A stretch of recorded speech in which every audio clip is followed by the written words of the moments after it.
We could try going A like this, and then almost like a little bar.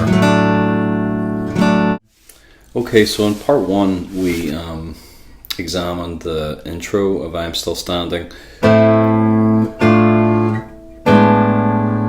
which keeps this kind of droney bass and adds an element of harmonic tension and kind of a haunting interest. And we also saw that Bach used this, and that's probably where Elton John got that from. And we get to the verse area, he does exactly the same move, only it's in a parallel major key. I'm playing it in the key of A, just so we can play it on the guitar. So instead of those minor chords, we have an A major chord and then this kind of rising sounding 4 chord. Also used in, I'm sure, many Baroque composers.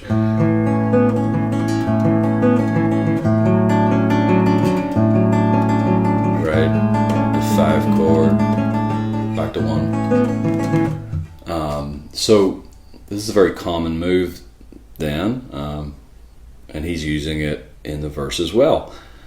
Now the point of this is not to particularly to draw an allusion to Elton John using a chord progression that Bach used, but the point is that this kind of move has certain emotional potency that you can implement in your own songwriting, and you can kind of gather these wee harmonic tricks and put them into your songwriting, and they'll just maybe be a little less vanilla.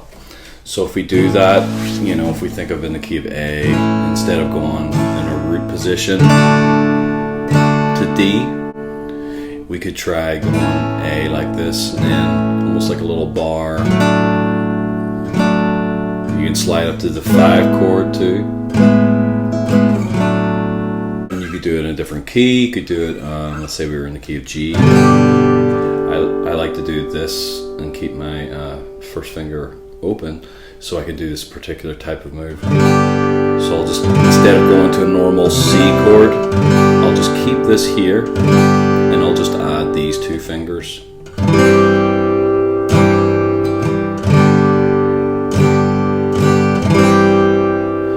Sounds a wee bit more interesting.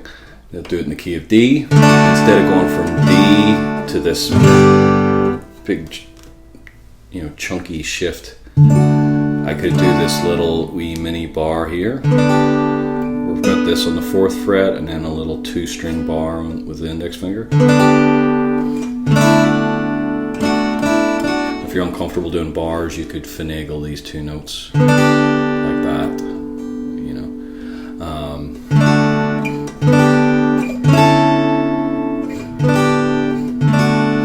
And it's just kind of a smoother voice leading. Each note is going just 1 up, and we're maintaining this root note in the bottom, kind of tying it together.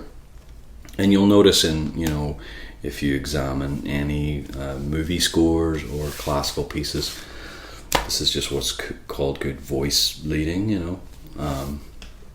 Bob Dylan does this, kind of underrated musician in many ways, and a great song, Hard Rain's Gonna Fall. He has this drop D chord progression, you know. Oh, where have you been, my blue-eyed son? So instead of doing this kind of awkward G because of the drop note, he just does adds the 3rd of the G note, and by doing so it opens up the open G string. So then you have this nice big droning lower note, which adds to this sense that this song is somehow this oracle of truth, this big litany of psalmic imagery, you know, parallel imagery. So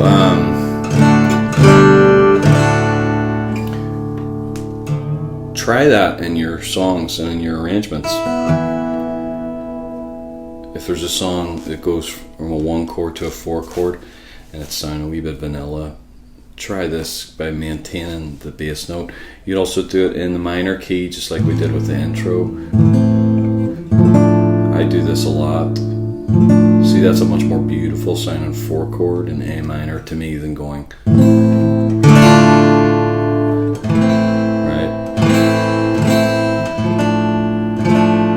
And this is the kind of harmonic potency that kind of lures me into writing a song. You know, a lot of times if there's just something very beautiful I find on the piano or the guitar, it draws something out of me and allows me to kind of, my heart and your inner part to come to the surface more, and you kind of get yourself into that songwriting bubble, that deep concentration that you might call it a flow state or something, or maybe it's some kind of mild hypnosis, I'm not really sure.